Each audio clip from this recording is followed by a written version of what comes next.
Hello बच्चों, कैसे हैं आप लोग। आशा करता हूं कि आप लोग अच्छे होंगे। हमने कोऑर्डिनेट ज्योमेट्री शुरू किया था, ये आपको अच्छे से पता है, जिसमें हमने लास्ट जो पढ़ा था मिड पॉइंट तक हमने बात कर ली थी।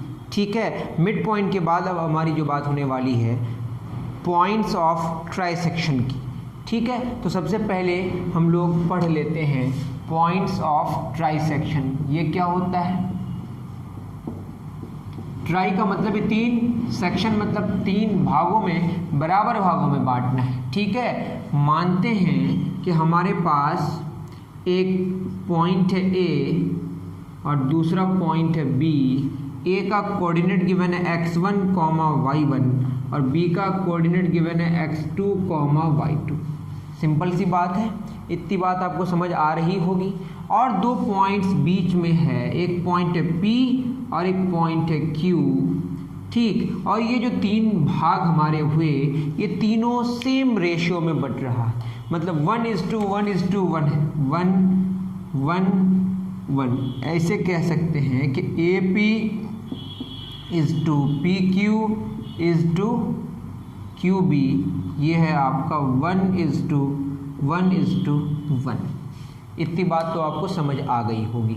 तो P जो है ना, और ये इसको बोलते हैं ट्राई सेक्शन, ये तीन सेक्शंस में बट गया बराबर भागों में यहाँ पे। ठीक है, इसको हमने मान लिया एक्स वाई कोऑर्डिनेट और इसको मान लिया एक्स डैश वाई डैश। तो हमें एक्स वाई और x dash y dash find out करना है। तो इस फिगर के हिसाब से अगर देखें, जो एक्स वाई है दैट इज पॉइंट P है, वो ए बी को 1:2 रेशियो में बांट रहा है। दैट मीन्स यहाँ पे पॉइंट P जो है, point P divides A B, मतलब लाइन सेगमेंट ए बी जो है, इन द रेशियो कितना, 1:2। तो m हो गया आपका 1 और n हो गया 2। तो जो एक्स वाई निकलेगा वो कैसे निकलेगा, mx2 that is 1x2 plus nx1 2x1 और 1+2। तो आपका जो x आया वो हुआ 2x1 plus x2 divided by 3। ऐसे ही आप y भी निकाल सकते हैं, y आएगा 2y1 plus y2 divided by 3। ठीक है, समझ आ गया। तो आपका पॉइंट P का जो कोऑर्डिनेट है वो निकल के आ गया। वो कितना निकला, पॉइंट P निकला आपका 2x1 plus x2 divided by 3 और ये आया 2y1 plus y2 divided by 3। ऐसे ही आपको क्या चाहिए होगा, पॉइंट Q चाहिए होगा। तो पॉइंट P को आप क्या कर दें, घेर लें। अब पॉइंट Q निकालेंगे। तो पॉइंट Q की अगर बात करें, point Q divides A be in the ratio क्या होगा बताइए, 2:1। क्या हो जाएगा ये, 2:1। अब देखें, जो x डैश होगा वो क्या होगा, 2x2 प्लस 1x1 बटे 2 प्लस 1। तो ये हो जाएगा आपका x1 plus 2x2, x1 plus 2x2 divided by 3। ये होगा y1 plus 2y2 divided by 3। तो पॉइंट Q भी आपका निकल गया। पॉइंट Q कितना निकला बताइए, ये निकला x1 plus 2x2 divided by 3। आप मिटा मिटा के ना करें, आप आगे बढ़ें। ठीक है, इस तरीके से, comma y1 plus 2y2 divided by 3। तो पॉइंट्स ऑफ ट्राइसेक्शन आपको मिल गया, एक पॉइंट P मिला और एक पॉइंट Q मिला। P जो है वो लाइन सेगमेंट AB को 1:2 रेशियो में बांट रहा है और जो Q है वो लाइन सेगमेंट AB को 2:1 में बांट रहा है। और उनके कोऑर्डिनेट्स हमने आपको निकाल के दिखा दिया। ठीक है, उम्मीद करता हूँ कि आपको अच्छे तरीके से समझ आया होगा। ठीक, तो ये बात हो गई किसकी, पॉइंट्स ऑफ ट्राइसेक्शन की। समझ गए आप लोग।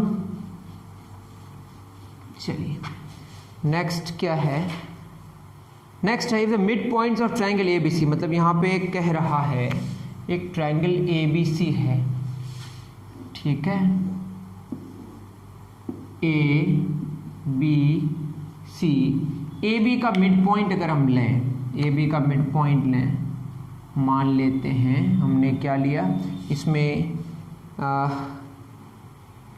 If the mid point of triangle A B C are P Q and R, ये पी है, एक क्यू है और एक आर है, ठीक है।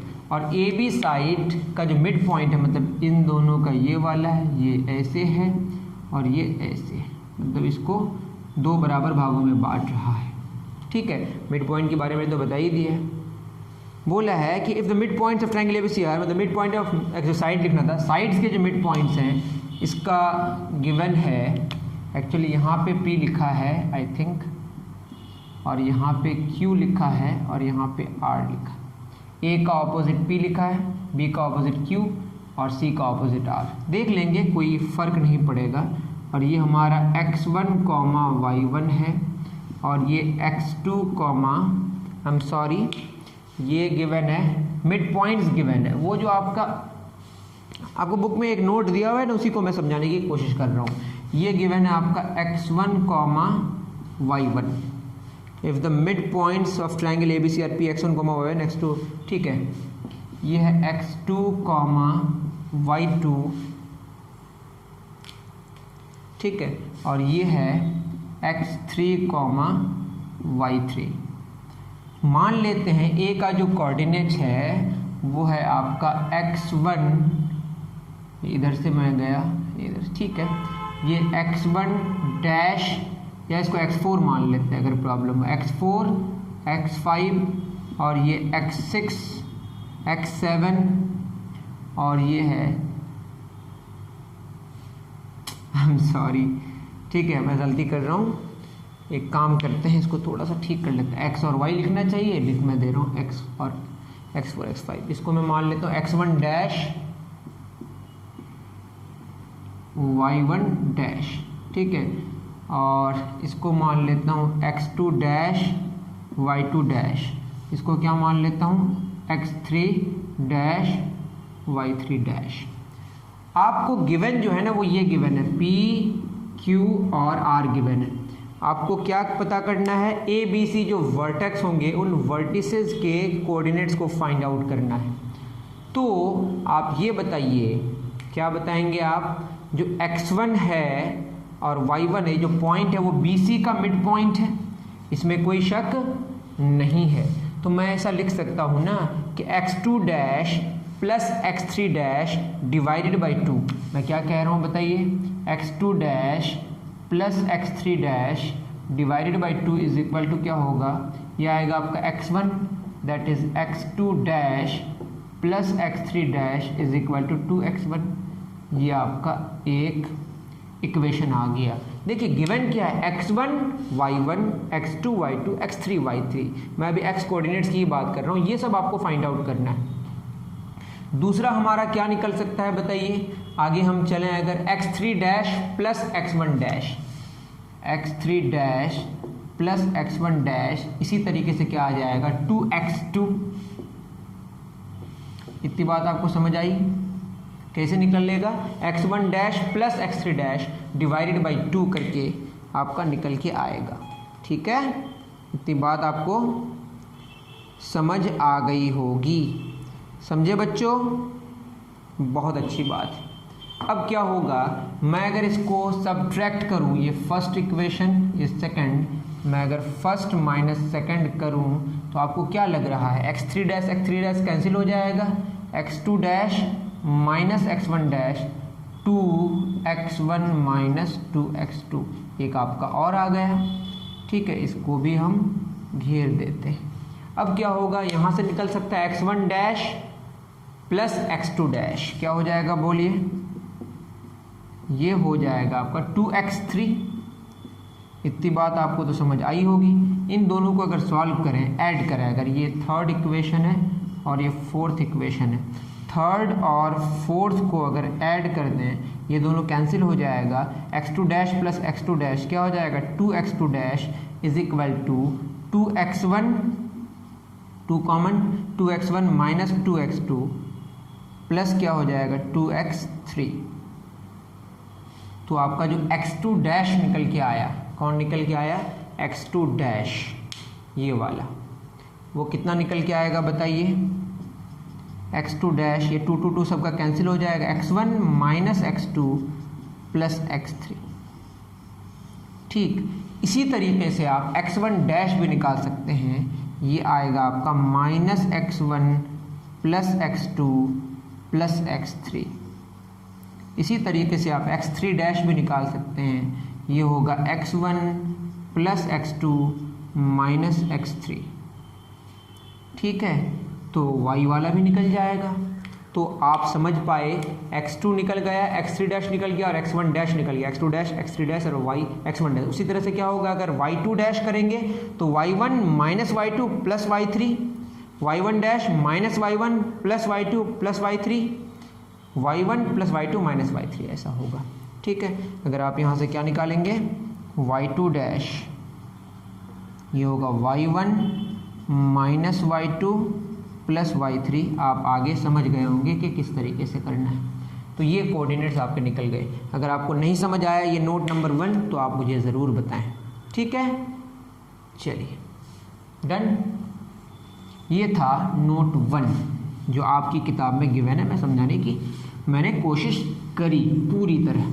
अगर आपको नहीं क्लियर हुआ तो ज़रूर बताएं।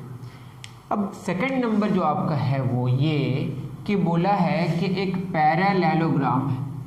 आपको पता होगा कैसा होता है पैरेललोग्राम। मेरा फिगर देख रहे हैं ना कितना भयानक बन रहा है। कैसा होता है पैरेललोग्राम, ऐसा कुछ। अरे वाह, अच्छा फिगर बन गया। अब मानते हैं, क्या मानते हैं भाई, ये हमारा पॉइंट ए है, ये पॉइंट बी है, ये सी है। ए पता है, बी पता है, सी पता है, हमें डी का पता नहीं। ठीक है, और ए गिवन है आपका x1 y1 और बी गिवन है x2 y2, सी गिवन है x3 y3 और डी गिवन नहीं है, इसको xy मान लेते हैं। ये हमको पता नहीं है। तो बताइए क्या होगा। ठीक है, क्वेश्चन आपको समझ आ गया। यही लिखा है, the fourth vertex of a parallelogram whose 3 vertices are इतना इतना इतना इन ऑर्डर देन, जो फोर्थ वर्टेक्स होगा वो क्या होगा। इसको जानने के लिए हम लोग इसके डायगोनल्स जानेंगे। इनके डायगोनल्स आपस में तो बराबर होते नहीं जनरली। ठीक है, लेकिन जो पैरेललोग्राम के डायगोनल्स होते हैं वो एक दूसरे को एक बाइसेक्ट करता, मतलब ये दोनों बराबर होते हैं, ये दोनों आपस में बराबर होते हैं। जो ये पॉइंट है आपका ई पॉइंट, ये डायगोनल्स को बाइसेक्ट करता है। हाँ, डायगोनल्स आपस में बराबर नहीं है लेकिन बाइसेक्ट करता है ई वाला जो पॉइंट। ठीक है, ए सी को यहाँ बाइसेक्ट करेगा, ये बी डी को बाइसेक्ट करेगा। तो इतनी बात समझ, बाइसेक्ट का मतलब एकदम बीच में होगा। ये तो हमें पता है ना कि ई वाला जो पॉइंट निकलेगा वो कितना निकलेगा, ई होगा आपका x1 plus x3 divided by 2 comma y1 plus y3 divided by 2। इतनी बात आपको समझ आ रही होगी। और इधर से जो आपका ई वाला पॉइंट आएगा वो क्या आएगा, इधर से देखें तो x plus x2 divided by 2, इधर से होगा y plus y2 divided by 2। तो ई पॉइंट ये भी है, ई पॉइंट ये भी है, that means x plus x2 divided by 2 is equal to x1 plus x3 divided by 2। क्या होगा, 2 2 कैंसिल, तो x हो जाएगा आपका x1 minus x2 plus x3 और y इसी तरीके से निकल के आएगा y1 minus y2 plus y3। तो आपका जो फोर्थ वर्टेक्स है, अगर 3 वर्टिसेस गिवन हों ऑर्डर में किसका, पैरेललोग्राम का, तो फोर्थ वर्टेक्स भी आपका मिल गया। वो क्या मिला बताइए, x1 minus x2 plus x3 comma y1 minus y2 plus y3। मतलब अगर 3 वर्टिसेस आपके ऑर्डर में गिवन है पैरेललोग्राम में तो फोर्थ वर्टेक्स उन्हीं तीनों से निकल जाएगा। आपको फोर्थ वाला को जानने की कोई आवश्यकता नहीं है। मतलब अगर वो नहीं भी दिया हुआ है तो भी आप फोर्थ के बारे में जान सकते हैं।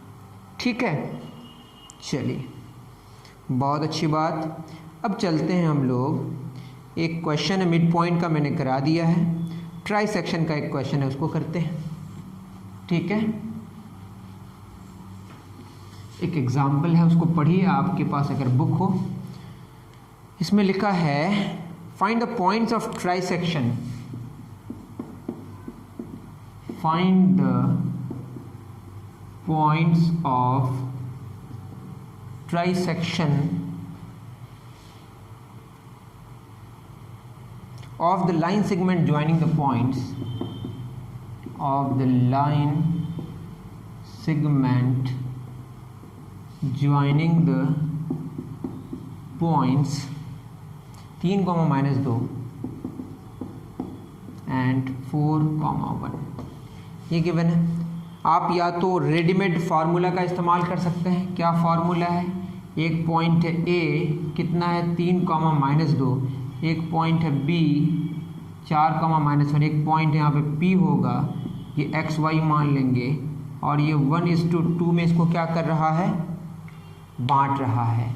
तो आप तो ऐसे भी निकाल सकते हैं, जो x होगा वो क्या हो जाएगा, mx2 1/4 प्लस 2/3 डिवाइडेड बाई 1+2। अगले से फॉर्मूला जाने की जरूरत नहीं है, 4 + 6/3 तो कितना आया 10/3 और जो y होगा वो कितना हो जाएगा, वो होगा 1/1 plus 2/-2 divided by 1+2 1 - 4/3 that is -1। तो कितना कोऑर्डिनेट है आपका 10/3 -1। अगर ये पॉइंट Q लें हम तो क्या होगा, ये पॉइंट A है और ये पॉइंट B है और ये पॉइंट Q है, तो 2:1 में ये बांट रहा है। ये 3, -2 इसको हमने x डैश y डैश मान लिया और ये 4, 1 है। कैसे निकलेगा बताइए, जो x डैश है वो होगा 2/4 प्लस 1/3 और 2 + 1 4 दूना 8 प्लस 3/3 11/3, ठीक है। और जो y डैश है वो होगा 2/1 प्लस 1/-2/2 + 1 दैट इज 2 - 2/3 0/3 0। तो आंसर हुआ 11/3, 0। तो 2 पॉइंट्स हुआ, एक पॉइंट हुआ 10/3, -1, एक होगा 11/3, 0। ये पॉइंट्स ऑफ ट्राइसेक्शन आपके निकल गए। उतार लीजिए एकदम ऑनेस्टली, ठीक है। और भी क्वेश्चन है एक, find the 4th vertex of the rhombus. Rhombus एक पैरेललोग्राम है, रोम्बस क्या है, एक पैरेललोग्राम है, इसमें कोई शक नहीं है। तो रोम्बस बोले या ट्रायंगल रेक्टेंगल बोले या स्क्वायर बोले, वो भी पैरेललोग्राम है, तो आप पैरेललोग्राम वाला कॉन्सेप्ट तो लगा ही सकते हैं। Find the 4th vertex of rhombus, find the 4th vertex of rhombus formed by -1, -1 formed by -1, -1। एक वर्टेक्स ये गिवन है, दूसरा वर्टेक्स है 6, 1, तीसरा वर्टेक्स है 8, 8। क्या चाहिए आपको, 4th वर्टेक्स चाहिए। कोई बात नहीं, रोम्बस है तो चारों साइड्स इक्वल भी होंगे, ठीक है। और डायगोनल्स जो हैं ये कितना गिवन है बताए, -1, -1 6, 1 8, 8 ये नहीं पता है, ये x, y। तो इसके जो डायगोनल्स होंगे 90 डिग्री भी होगा, बाइसेक्ट भी करेगा, तो पता ही होगा आपको। तो क्या हो जाएगा, ये जो डायगोनल होगा इसको हमने मान लिया, इसी को a मान लेते हैं। जो a पॉइंट है वो क्या होगा, इधर से -1 + 8/2 -1 + 8/2 ये बराबर होगा किसका, x + 6/2 x + 6/2 y + 1/2। इसको देखें तो 8 में गया 7/2 बराबर x + 6/2 2 2 कैंसिल, तो x बराबर 7 में 6 गया 1 आ गया। उसी तरीके से y वाला कोऑर्डिनेट भी आपस में बराबर होगा, 8 में गया 7/2 बराबर y + 1/2 2 2 कैंसिल, तो y बराबर 7 में गया 6 होगा। तो आंसर होगा 1,6। क्या आंसर होगा 1,6। किधर है, बिल्कुल सही आ रहा है। उम्मीद करता हूँ कि आप समझ पाए होंगे, कोई फार्मूला रटने की कोई आवश्यकता है ही नहीं, ठीक है, बहुत अच्छे। नेक्स्ट क्वेश्चन क्या है, नेक्स्ट क्वेश्चन है find the area of the triangle found by the mid points of the sides of triangle ABC। ये क्वेश्चन डिफरेंट क्वेश्चन है वैसे। देखो मिड पॉइंट से जो आपका ट्रायंगल बनेगा, बस मैं ये आपको थ्योरी बता दूँ, ये ABC है, इसके मिड पॉइंट्स को लें अगर, इससे जो ट्रायंगल बनेगा ये इस पूरे ट्रायंगल का 1/4 होगा। क्या होगा, 1/4 होगा। तो एरिया ऑफ ट्रायंगल के बारे में मैंने पहले डिस्कस कर दिया है, इस लेक्चर में नहीं करना तो मैं इसको छोड़ दिया। ठीक है, नेक्स्ट हमारा टॉपिक है सेंट्रॉइड। क्या टॉपिक है? सेंट्रॉइड। तो सेंट्रॉइड कर लेते हैं कम से कम आज, फिर आगे जो बचेगा उसको डिस्कस कर लेंगे या देखते हैं कितना कर पाते हैं आज। लिखिए नेक्स्ट टॉपिक सेंट्रॉइड। देखिए सेंट्रॉइड में हम ट्रायंगल की बात करते हैं। एक ट्रायंगल है, मान लेते हैं ये ट्रायंगल है ए बी सी। ए का कोऑर्डिनेट है x1, y1, बी का कोऑर्डिनेट है x2, y2, सी का कोऑर्डिनेट है x3, y3। सिंपल सी बात है। मीडियन जानना है सेंट्रॉइड में, क्या जानना है? मीडियन। और जो मीडियन होते हैं ना, वो मीडियन जो होते हैं वो क्या होते हैं कि अगर एक वर्टेक्स है ए, इसके ऑपोजिट साइड को आप ऐसे मिला दीजिए और ये अगर इसको दो बराबर भागों में बांटा तो ये ए डी अगर है, ए डी मीडियन हो गया बी सी पर। सिंपल सी बात है। उसी तरीके से आप कैसे कर सकते हैं बताइए? बी वर्टेक्स का ऑपोजिट मिला दीजिए, ये हो जाएगा आपका बी मीडियन हो गया। इसी तरीके से तीनों एक ही जगह मीट करेगा, ये भी जानना है। ठीक है, इसको आप एफ मान लेते हैं। ठीक है, फिगर बहुत अच्छा नहीं बना, ठीक है, और ये आपको बराबर भागों में बांटेगा। और एक बात याद रखना है, जो बना ये जो जी है ना, जिसको सेंट्रॉइड कहते हैं, ये आपका जी है यहाँ पे। ठीक है, जी एक सेंट्रॉइड है। और ये जो मीडियन है ये वाला, ये जो साइड है जिस पे आके वो मिला, ठीक है, यहाँ वाला ये 1 होता है, ये 2, मतलब ये 2:1 रेशियो में बांटता है। ये आपको याद रखना है, ये अलग प्रूफ करना पड़ेगा। उसी तरीके से यहाँ पे भी क्या होगा? 2:1 होगा। यहाँ पे भी क्या होगा? 2:1 होगा। ठीक है, हम कोई एक वाला ले लेंगे। और ये देखिए मिड पॉइंट है डी, क्या बताइए? डी है, D is the mid point of क्या? B C. अगर बी सी का मिड पॉइंट है डी, तो डी का कोऑर्डिनेट कैसे निकलेगा? x2 + x3/2, x2 + x3/2, y2 + y3/2। तो ये आपका डी का कोऑर्डिनेट निकल गया, ये हो गया x2 + x3/2, y2 + y3/2। अब आपको g चाहिए तो g भी मिल जाएगा। g कैसे मिलेगा बताइए? mx2 + nx1। m कितना बताइए? 2:1 रेशियो में बांट रहा है। 2 इंटू ये आपका x2 है, तो 2x2 + x3/2। ठीक है, देखिए मैं फिर कह रहा हूँ, 2 ये पूरा x2 है प्लस 1। अगर हम g को क्या मान लें? x, y। अगर आपको बहुत चिंता हो रही है, आराम से करते हैं। ठीक है, तो x निकालना है हमें। क्या निकालना है? x। तो x क्या होगा? 2, ये m x2, 2x2 + x3/2, x2 पूरा है प्लस 1x1 ही है डिवाइडेड बाई 2, 2 कैंसिल, डिवाइडेड 2 नहीं होगा, 2 + 1। ठीक है, तो x2 + x3 + x1 divided by 3, तो आपका x निकल के आया x1 + x2 + x3 divided by 3, और y आएगा अगर इसी तरीके से सॉल्व करेंगे y1 + y2 + y3 divided by 3। मतलब जो सेंट्रॉइड हुआ, वो सेंट्रॉइड जो g हुआ वो हुआ x1 + x2 + x3 divided by 3, y1 + y2 + y3 divided by 3, जहाँ पे x1 y1 x2 y2 x3 y3 are the vertices of a triangle, coordinates of the vertices of a triangle. ठीक है, इतनी बात आपको समझ आ गई होगी। सेंट्रॉइड कैसे निकलेगा? जस्ट उसके कोऑर्डिनेट को जोड़ के 3 से डिवाइड कर देंगे तो आपको सेंट्रॉइड मिल जाएगा। बहुत ही सिंपल, उतार लीजिए। चलिए डन, बहुत अच्छे, आगे बढ़ते हैं। सेंट्रॉइड हो गया हमारा। अब सेंट्रॉइड पे क्वेश्चन कर लेते हैं। इसमें क्या है, क्या क्वेश्चन है? लेट x1 y हो गया। Find the centroid of triangle ABC। Find the centroid of triangle ABC whose vertices are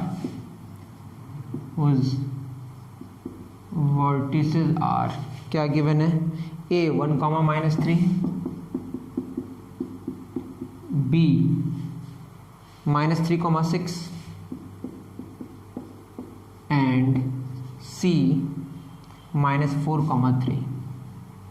ठीक है, तो ये आपके सेंट्रॉइड निकालना। ठीक है, तो क्या हो जाएगा बताइए, जो सेंट्रॉइड है G, इसको हम XY मान लेते हैं, ये आपका सेंट्रॉइड है। तो जो X होगा वो क्या होगा, x1 1, x2 -3, x3 -4 divide by 3। तो क्या हो जाएगा 1 -7/3 -6/3 -2 आ जाएगा। तो एक आ गया आपका -2 और y जो आएगा वो होगा कितना, -3 + 6 + 3 डिवाइड बाई 6, 3 9 में 3 का 6/3 कितना 2 होगा। तो सेंट्रॉइड कितना हो गया बताइए, -2,2। सिंपल सी बात, कितना हो गया, -2,2। ठीक है, और एक क्वेश्चन है एग्जाम्पल में, उसको भी कर लेते हैं, क्योंकि हमारा मकसद ही है क्या करना, जो बुक है उसकी थ्योरी के साथ उसके एग्जाम्पल्स को भी करना। चलिए, बहुत अच्छी बात, समझ तो आ रहा होगा ऐसा मैं उम्मीद करता हूँ। उसके बाद है find the centroid of the triangle formed by, find the centroid of the triangle formed by the lines x = 0, y = 0 and x + 1 and x + y = 10। Simple सा क्वेश्चन है, बहुत टफ नहीं है। देखिए, ये x एक्सिस है और ये y एक्सिस है। x एक्सिस में y का वैल्यू 0 होता है, आपको पता होगा, और y एक्सिस में x का वैल्यू 0 होता है। ये x = 0, ये y = 0। तीसरा जो है x + y = 10, तो x अगर 0 होगा तो y 10 होगा, x 0 y 10 कहीं पे, और x 10 y 0, तो इसका ग्राफ कैसा होगा, ऐसा कुछ होगा। ठीक है, ये x + y = 10 वाला आपका लाइन है। तीनों को अगर हम देखें तो ये क्लोज्ड, यही ना आपका ट्रायंगल बन रहा है। इस ट्रायंगल का क्या निकालना है, सेंट्रॉइड निकालना है। तो कहीं पे सेंट्रॉइड होगा G x, y, तो जो x होगा वो क्या हो जाएगा बताइए, ये कोऑर्डिनेट है हमारा 0,0, ये है 10,0, ये है 0,10, तो क्या हो जाएगा 0 + 10 + 0 डिवाइडेड बाई 3, तो ये 10/3 आया। y भी इसी तरह से कितना आएगा, 10/3, तो आंसर हुआ 10/3, 10/3। बहुत ही आसान क्वेश्चन, आशा करता हूँ कि आपको समझ आया होगा। उतार लीजिए।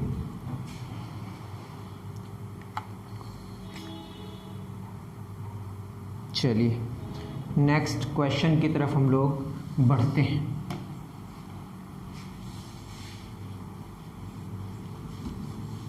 क्या कह रहा है नेक्स्ट क्वेश्चन, ये कह रहा है find the third vertex of triangle ABC। Find the third vertex of triangle ABC, vertex of triangle ABC